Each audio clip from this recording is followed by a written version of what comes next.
Hello, good morning, everybody. My name is Kelly Groslogs. I am honored to be moderating this session, which is titled Living with Advanced Disease. If this is not the one that you planned on being in, you can head out of Zoom and go back into the website to click on the one that you want it to be in. Just a background, I am practicing, or I'm in Minneapolis, Minnesota. I worked for M Health Fairview for close to 12 years in oncology, palliative care, and hospice. Then I started a private practice and working primarily with oncology. My specialties, if you will, are working with people who have advanced and terminal diseases, and just so grateful to be here.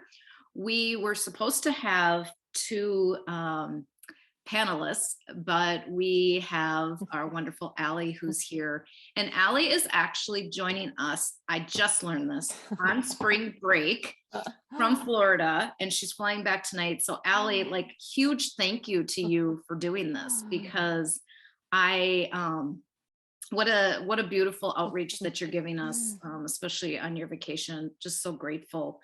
I want to turn it over to Allie. Allie, have you introduce yourself first about who you are. I think one of the important things is that oftentimes people lead with their cancer story, and that isn't the sum of who people are. And so let's start off by, who are you? Who are your people? Where do you live? What things do you like to do? And then go into, if you would, your cancer story. Great. Well, hello, everyone. Good morning. And I'm sorry to all of you who have been suffering through the Minnesota weather for the last week. I've been really enjoying the Florida sunshine. So I'll be back joining you, though, in the miserable cold pretty soon. So as Kelly said, my name is Allie, and just really appreciative of all of you being here. Let's see, who am I? I am a native of Minnesota, grew up there, moved away for school, and then, as many Minnesotans do, found my way back there and dragged my husband along with me. So have been living back in Minneapolis for many years now. I am a mom of two fabulous kids. So I have a 7-year-old and a 4.5-year-old, both of whom have amazing personalities and spunk, and keep me on my toes every day.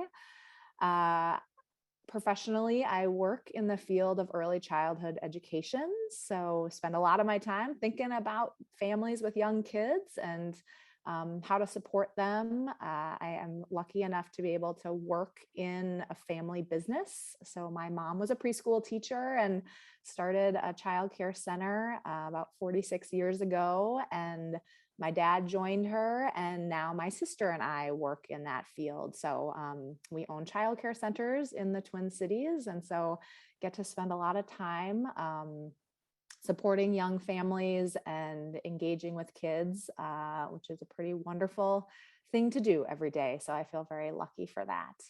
I have an amazing community of friends and supporters, which again, I feel very grateful for, and have certainly been a key factor in helping me along this path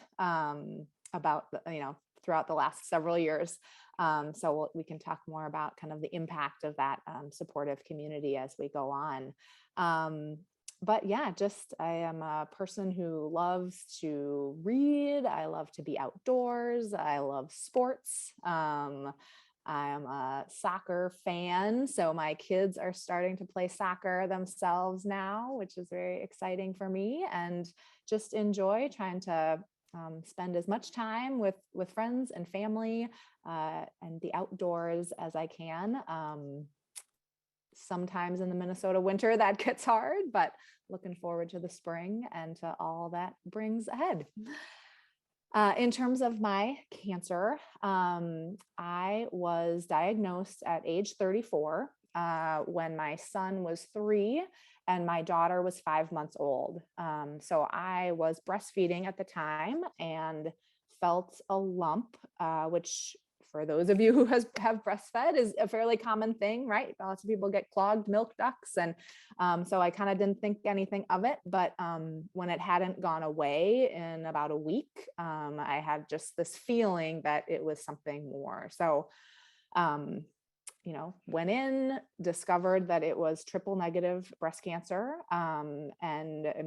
Pretty soon after started the standard treatment, which is a series of chemotherapy followed by a bilateral mastectomy. At that point, I threw a big party for all of the people in my life who had helped me, and really assumed, as I think many people do, that I would be on the good side of the statistics. I tried to stay away from reading too much about the statistics at that point, because I didn't feel it would be helpful to me mentally. It wouldn't change my particular outcome. So instead, I just really focused on, living my life and moving ahead. But unfortunately, about a year later, I discovered a recurrence. So went back into treatment, which included more chemo, immunotherapy, surgery, radiation, all in the midst of the pandemic, as I imagine, many people on this Zoom have experienced, a challenging time to be in treatment for sure. And then it was, several months after that I was diagnosed as metastatic, discovery of spread to my lungs. At that point, I had felt pretty informed and involved in my treatment all along, but at the point where I was diagnosed as metastatic, I really committed to being in charge of my own treatment in a new way. So I found an oncologist who was working in Seattle, who was using a different approach to treatment of not only triple negative breast cancer, but many different types of cancer. So I read about his approach, which really was not it was not new. It was the use of low dose, more frequent chemotherapy. And he had some success with people with metastatic triple negative, and also had the benefits of kind of improved quality of life along the way, better management of side effects and so forth. And so I really decided this was something I wanted to pursue, and I approached my local doctor. I was really grateful that she was willing to explore it. She was very honest that was not the protocol that she would have pursued, but my perspective was, this is my life, this is my body, and so it should be my choice. And she respected that, which I think, I have huge gratitude for her. I know that's not the experience that every patient has. So for about the last year and a half, I have been still in treatment, getting my treatment every week, but still living my life. And to me, that's the most important thing. So I continue to work, I continue to parent, I continue to travel, and really try to spend my time doing the things that matter to me each day.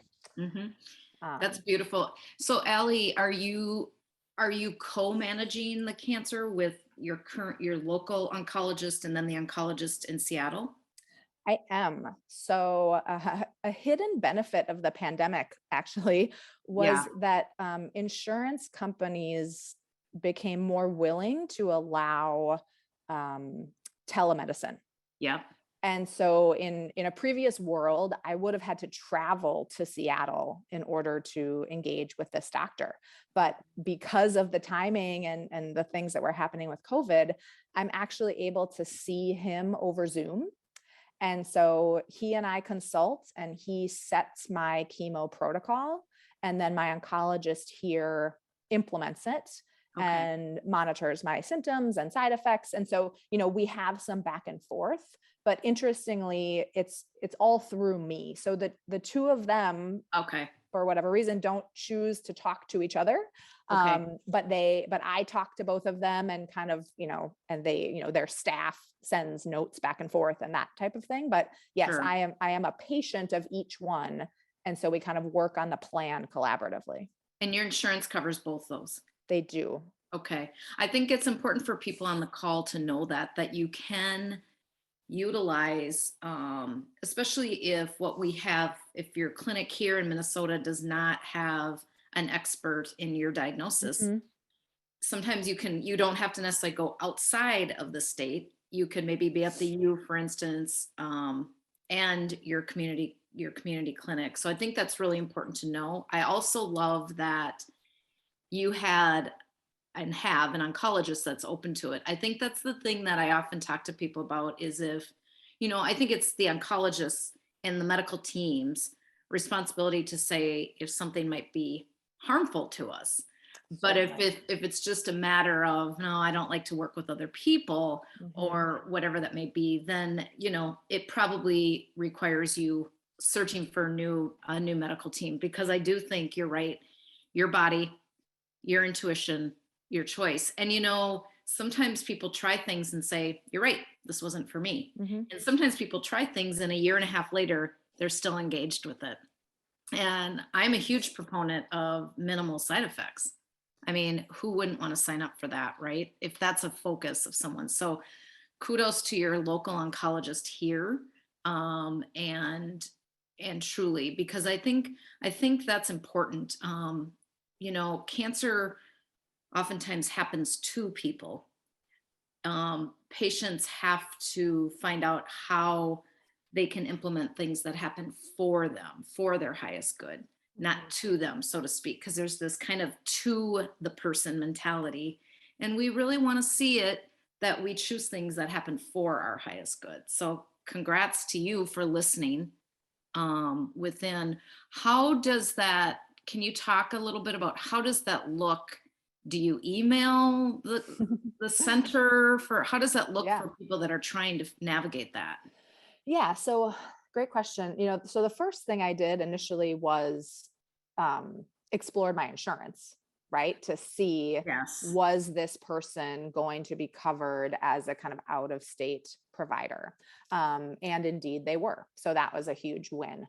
Okay. Um, from there, I did email their clinic in Washington, and gave them the particulars of my circumstance and said I'd be interested in a consultation.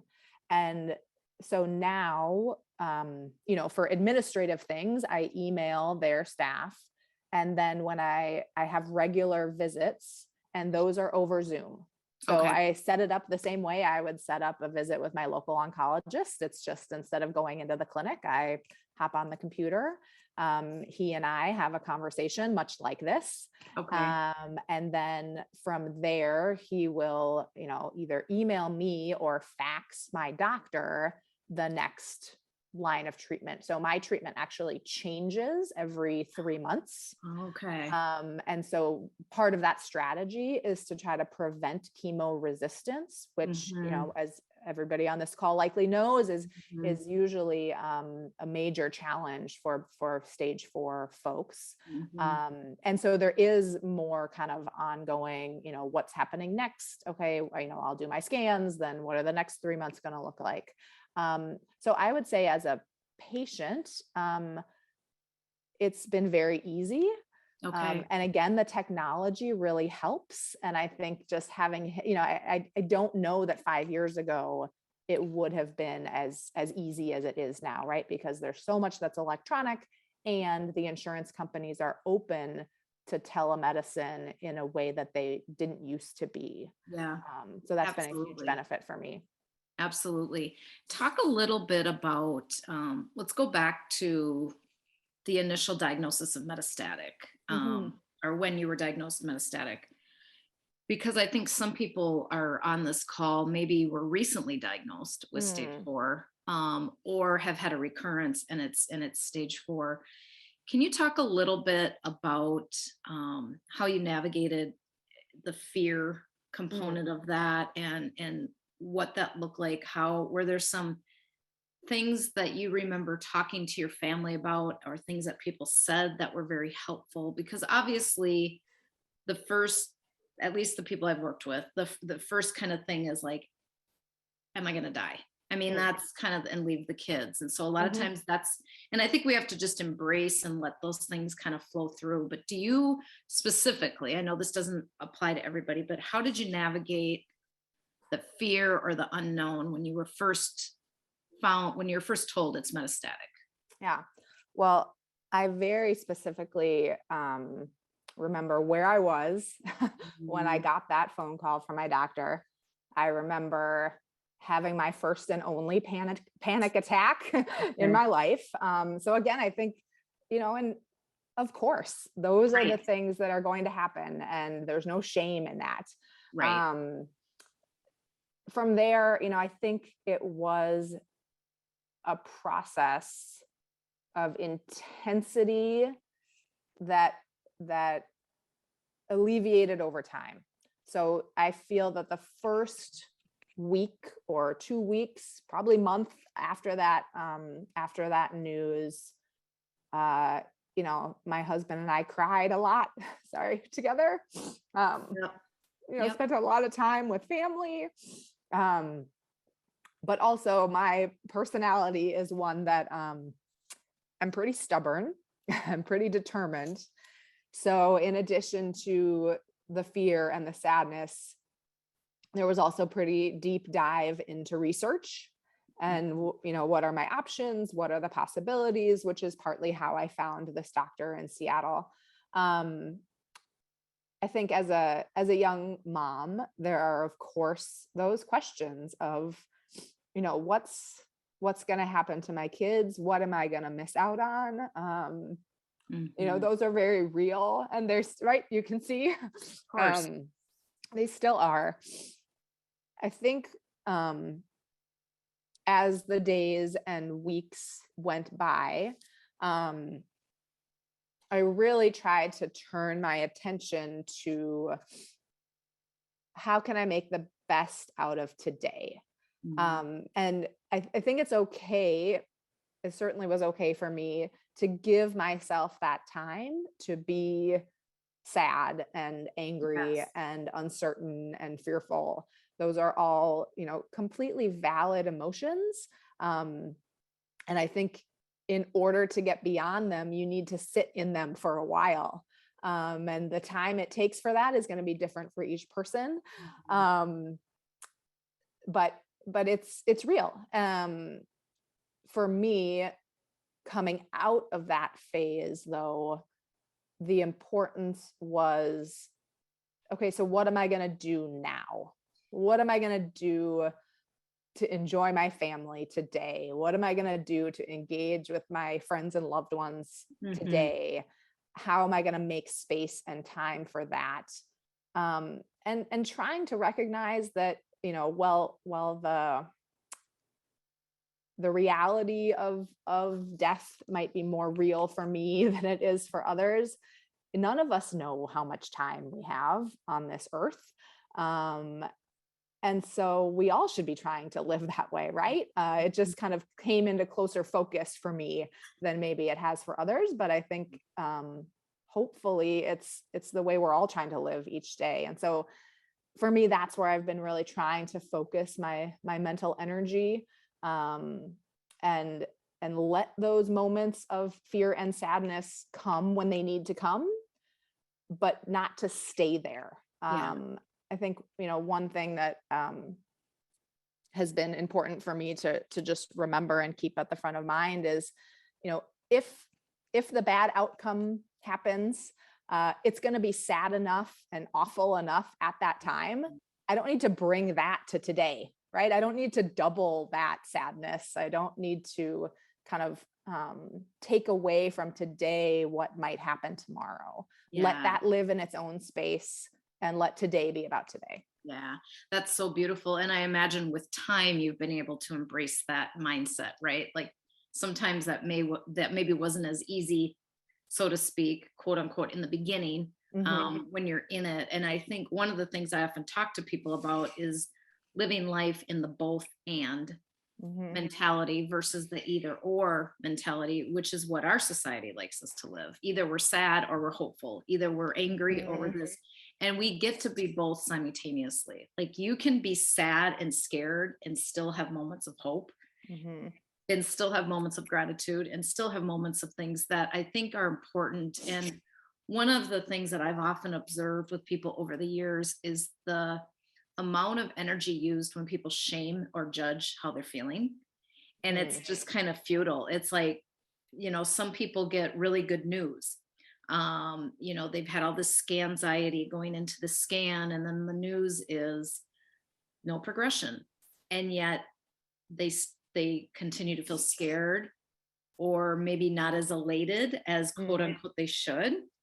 And I think that when people they're confused sometimes by that. And we need to allow ourselves and those people we love to, like you said, to have the feelings and to have the space. And sometimes we don't have words for why, you Mhm. know, we just have to embrace what is and not the way we think it should be. We hold a lot of internal angst, waiting for scan results, waiting for tumor marker results, waiting.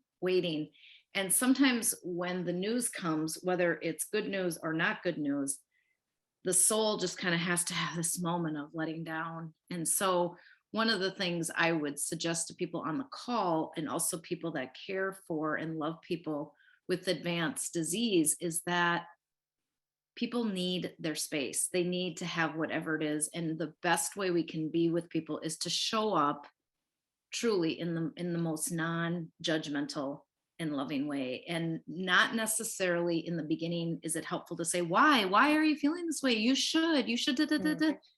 It's just, come here, let me hold you. Would Mhm. you agree with that, Ellie? Just kind of like, let me hold you. Let me not try and talk you out of what you're feeling. Yeah. So, my husband is amazing. But he's also a very solutions oriented person.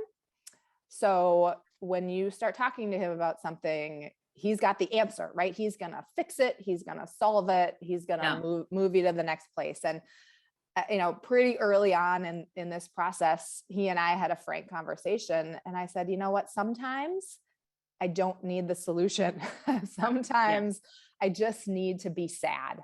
Yeah. Or I just need to be angry, or I just need to be confused, or whatever it is. Mhm. Um, but that was really an important conversation for us to have because it helped him understand, what he was just trying to be helpful, Of right? And course. using his personality and the way that he's wired. And he really had to come to understand that that's not what I needed Yeah. in that moment. And I think that has been a real game changer. I just want to pick up on what you said about the kind of scanxiety, because for sure that is real. But it's Mhm. also real for the people around you, which I think Mhm. has been hard for me to remember sometimes. So, I'll go into either, a decision about what's coming next or a scan or, something. And I'm kind of all in my own head thinking about Yes. what it means for me and what my emotions are. And often I have to remember, wow, this is a scary thing for my parents, or this is a Yes. scary time for my husband. And they might be having just as much anxiety about it. They don't Yes. always want to tell me that Right. because they don't want to increase my anxiety. So that's, I think, a hard thing too, is how do you, as the person with cancer, also support the ones you love, Mm. because they're going through something really hard too, right? I mean, I'm facing the scary possibilities of my own future. My Yeah. husband's facing the scary possibilities of what his future would look like. Absolutely. So I think that that's, again, important. And I can't say I always do the best job of getting out of my own head and into his, but I think it's real for everybody in a different way, and Yeah. trying to recognize that and figure out, how do I take care of myself and my needs, but also support my loved ones as they're going through something emotional and scary too. Yeah. That's What a beautiful way to say it, Allie. And I think, oftentimes when I'm working with people and one of their worries so much is about being the burden, Mhm. and creating angst for the people they love the most, right?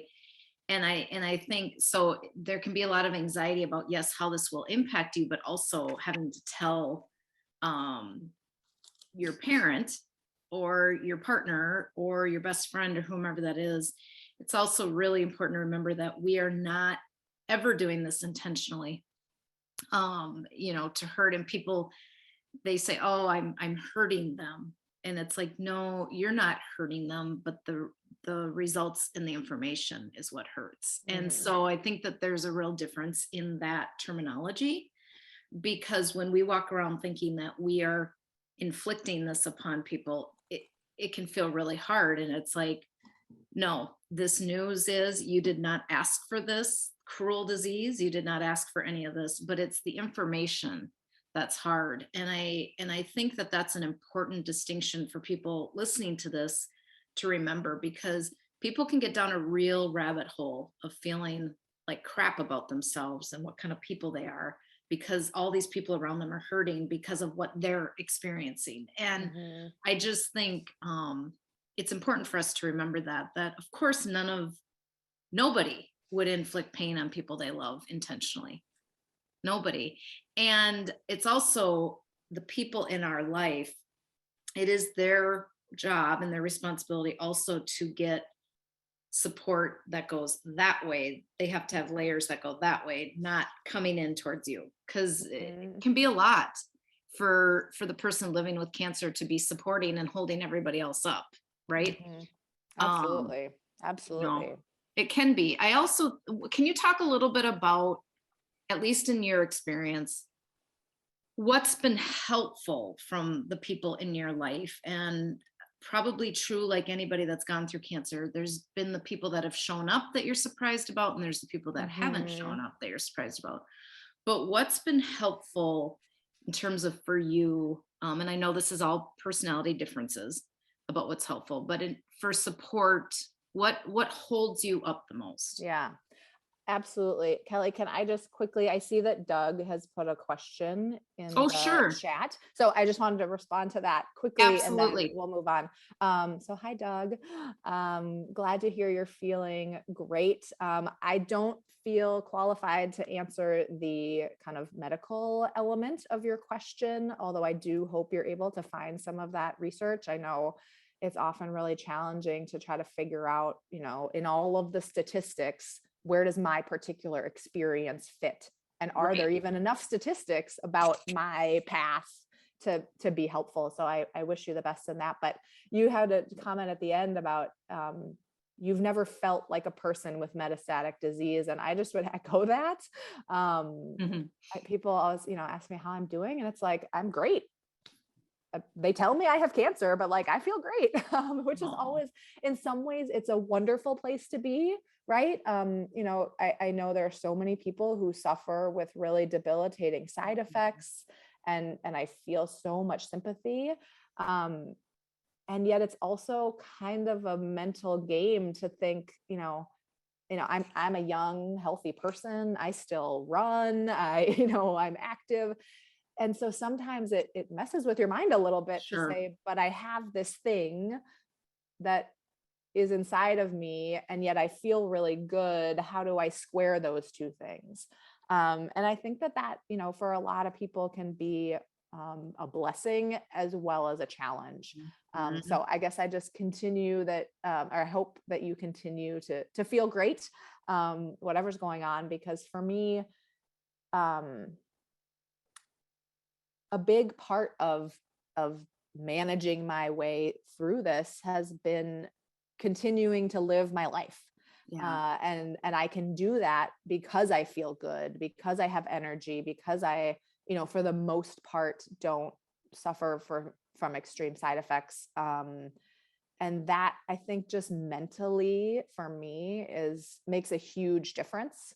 I believe in the mind body connection Mhm. wholeheartedly. And I think that, the the more you are able to engage in the world, to maintain your relationships, to maintain the things you love doing, the better off we're going to be. The better each day is going to be, no matter how many days you have. Exactly. So I Absolutely. wish that for you, Doug. Um, okay, so back to your other question though, which was about my community of support and kind of what's made a difference. I can just say that I feel so incredibly lucky. I feel lucky that I moved home to Minnesota where my friends and family are. I've certainly talked to people who are going through cancer who live far away and don't have a network of support. And I just can't even imagine Mhm. how that would feel. So for me, it's been everything. It's been everything from bringing over meals early on to being willing to pick up my kids from school when my treatment runs late. Yeah.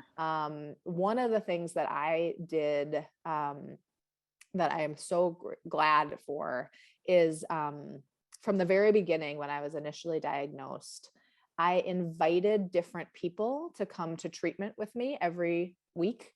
Um, Friends, family, and basically had a 4-hour chat session at each one of my treatments. And my family would sign up on my little calendar to come. And it was one of those things that how often do you sit with the people you love uninterrupted and just talk to them for 4 hours? As a mom with young kids, I can say that doesn't happen very often, right? You're Yeah. always interrupted by something. So even doing something like that was just amazing. And, the fact that people were willing to come sit with me Mhm. in the clinic for 4 hours. And that was just an opportunity for connection that was hugely important for me. Um, I think the other thing that has been helpful to me personally, and again, this is just my Yeah. own personality, is that, for the most part, my friends and family treat me like a normal person. Mhm. um, Yes. and again, part of that is because I feel good. And so I can kind of do the same things I've always done. But they don't walk on eggshells around me. We do the same things. We get together for dinner. We go on vacation. We talk about work. We do all of those things that it's not all about cancer all the time. Yeah. Good. And for Beautiful. me, that's big because I don't want to always talk about it. I don't want to always think about it. Yeah. I want to be able to just be a regular person in the room, just like anyone else.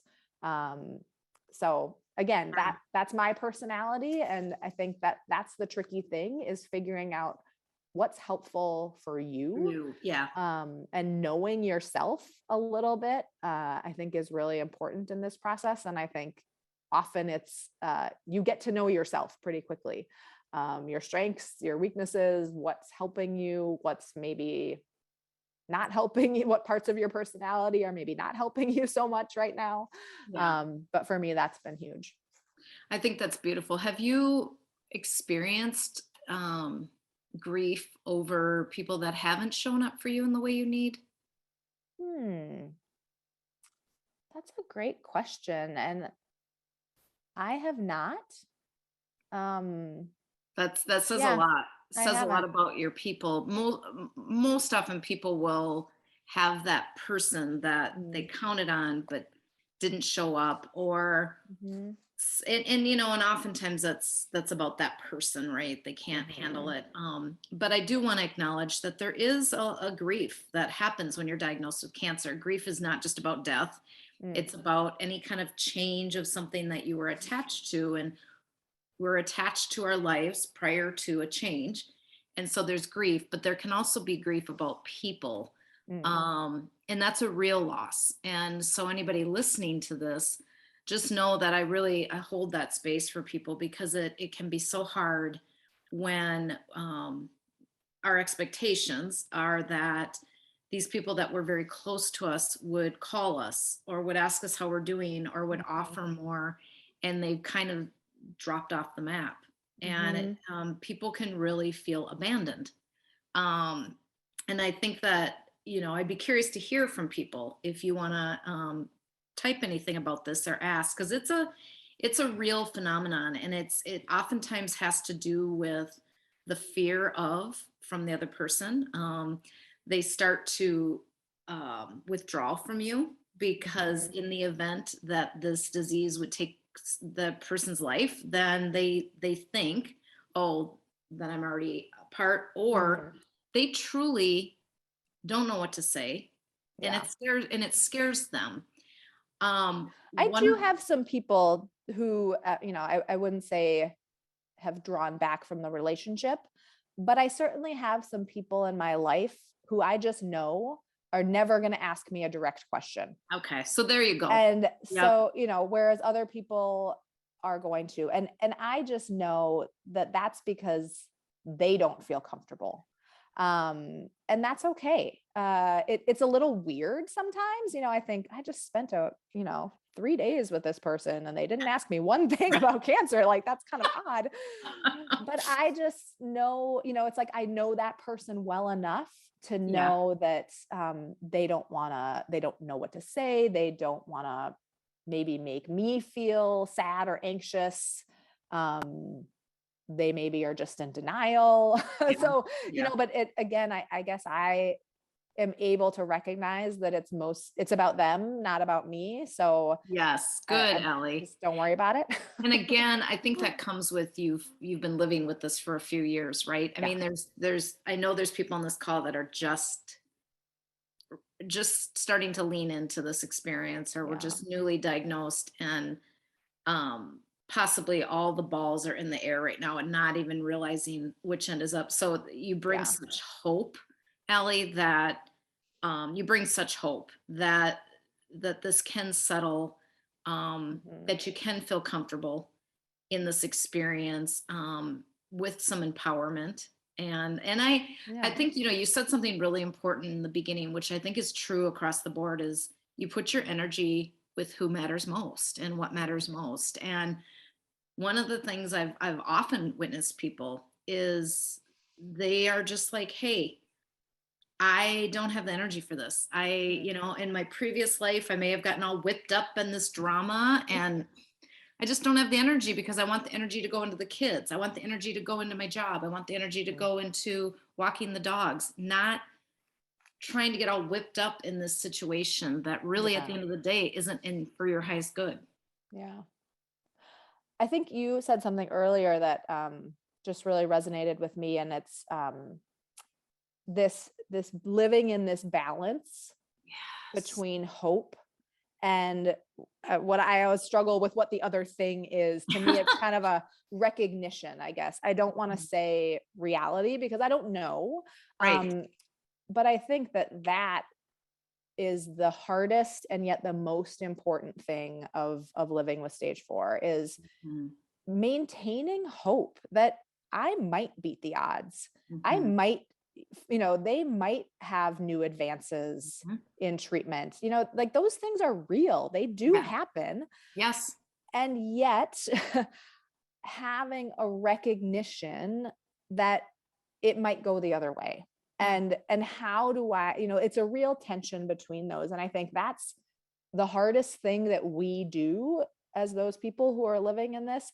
It's also the hardest thing for a lot of other people to understand, Mhm. because a lot of people are very binary thinkers, like, oh, you must be just depressed all the time, or you must be in total denial of the reality, right? Like, those are kind of the options. And for me, that is really key to my day to day, is somehow I do have both of those things held at the same time. I know what the statistics say and I know what might happen. And so I do the things, right? Like, my will is Yeah. updated and I've talked to my family, and I'm making photo albums and recording videos for my kids. Like, I'm doing those things that matter and that I want to leave behind. Mhm. And I truly believe that it's possible Yes. that I could, beat the odds, that there Yeah. could be new treatments coming, that, that a miracle could happen. I don't know what it Yeah. is. Like I Yeah. have both of those things. And there's a like that kind of old cliche, right? Like hope for the best and plan for the worst. I mean, that's real. You It have is. to do both of those things. So I think it's I just beautiful. I think that's so beautiful, Allie. And I think another thing to add to that is there is a life cycle in hope. And I mm, and I think that I've seen hope up until the last breath. mm, And it doesn't necessarily, and I actually write about this in my book about the hope factor, that when you're first diagnosed, of course you hope for the cure. Okay, of course.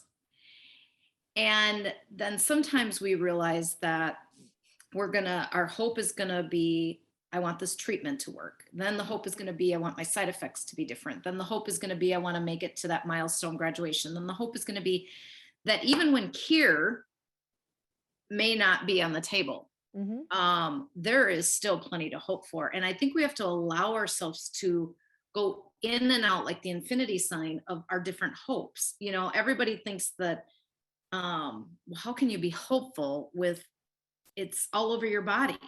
Oh, mm, well, I've seen some very hopeful people. mm, I want to continue living with this. I still want to feel well enough to go on that vacation. I want to be able to keep my food down. I want to mm, be able to taste my food.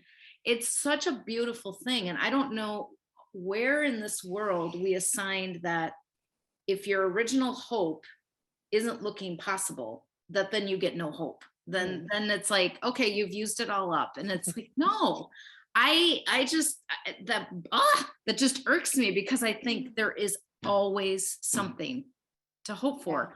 We have to allow ourselves to do it. I understand that hope is risky. I understand that the farther up you go, the further the fall, should it happen. But what you said earlier is so important, that if that were to happen and you got some news that felt very disappointing and scary, you'll deal with it at that time.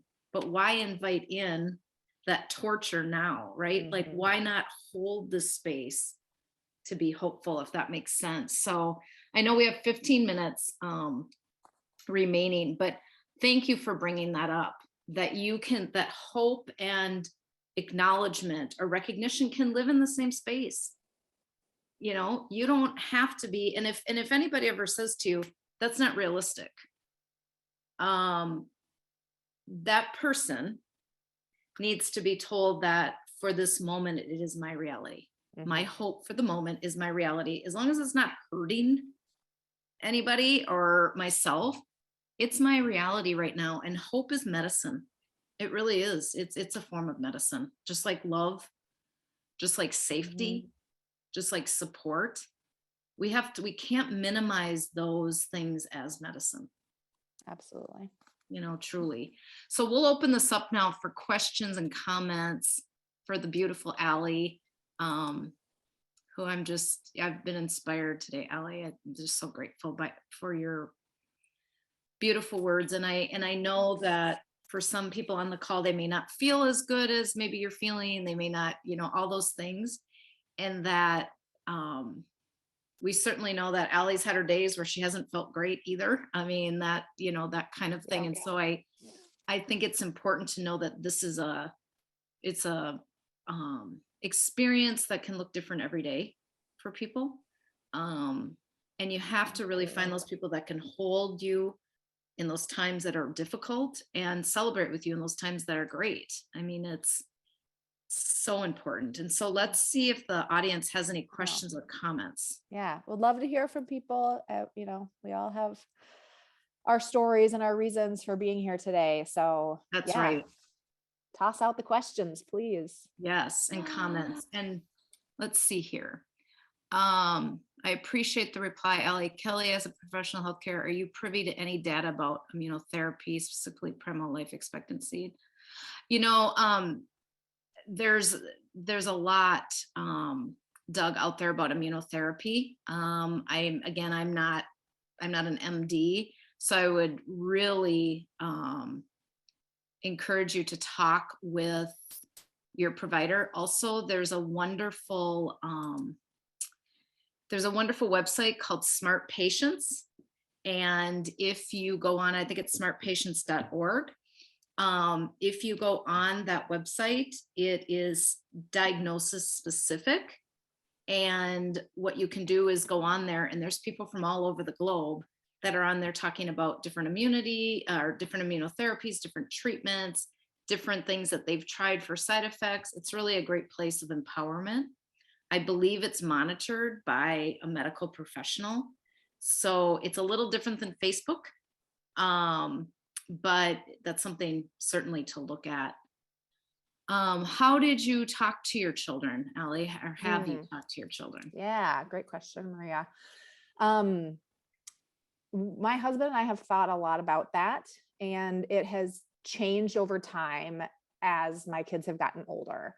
But one of the things that we were always very committed to is not making it a secret, Yes. not making it feel like something that had to be hidden. In part because it was not going to be hidden, right? Like, I'm Right. going to lose all my hair, like these things are going to happen. And so what we have tried to do is figure out what is an age appropriate way Mhm. to help our kids understand what's going on. And so, I didn't, there are lots of resources out there for, parents going through cancer, written by experts in the field. One of the things that I remember very early on was the advice to call chemotherapy. Yep. Don't call it medicine. Don't call it, some other name, because the more specific we can, if calling it medicine for some children then relates, well, I take medicine, right? Yep. When I'm sick, I take medicine. So is my hair going to fall out? Or, it can lead them down these avenues of some confusing questions or relating it to their experience in a way that can perpetuate fear. So Exactly. we have always talked to our kids very directly that, mom has this thing called cancer. And I take medicine for my cancer called chemo. So I have to go to the doctor. We just talk to them about the reality. What we haven't done, because my kids are now ages 7 and 4.5, is we haven't really talked to them about the death side of it. Because kids that age don't really understand death. They're not future thinkers. That's right. And so for kids, it's not that helpful to say 5 years from now, mom might die. Like that to them is like, might as well be talking about space. That's right. So we don't talk that way. Although my son, who's the oldest, he is starting to ask some more questions, or he starts to, he does know that some people die of cancer. So then we say, well, yes, that's true. Some people do. It all depends on what's going on with their body, and everybody's different. And, so we try to, not deny that it's a possibility, but also talk to him about it at kind of the level at which he can comprehend. Yeah, I think and you have such expertise with that professionally, right? I mean, the early childhood. Yeah, that helps. Yeah, that really helps. And I just want to commend you and your husband. I actually was just interviewed yesterday about how to tell children. And one of the things I say is always use the word cancer. This is not a monster. Even though, yeah, it's a monster, but it's not a monster to kids. And I think it's also really important to assure the child it's not contagious. They're not going to contract it. It's also nothing they've done to cause it. I think that's really also important, but you're absolutely right. And you're not dying. So that's not the conversation to have right now. Yeah. You're not dying. You're living with cancer. And I think that is the important thing. If our kiddos have, and this is what I do when I actually train medical people, and I will say this about our kids too, if someone has the courage to ask us a question, we must have the courage to answer with the information we have and not shut people down. If a child says, "Are you going to die, mommy?"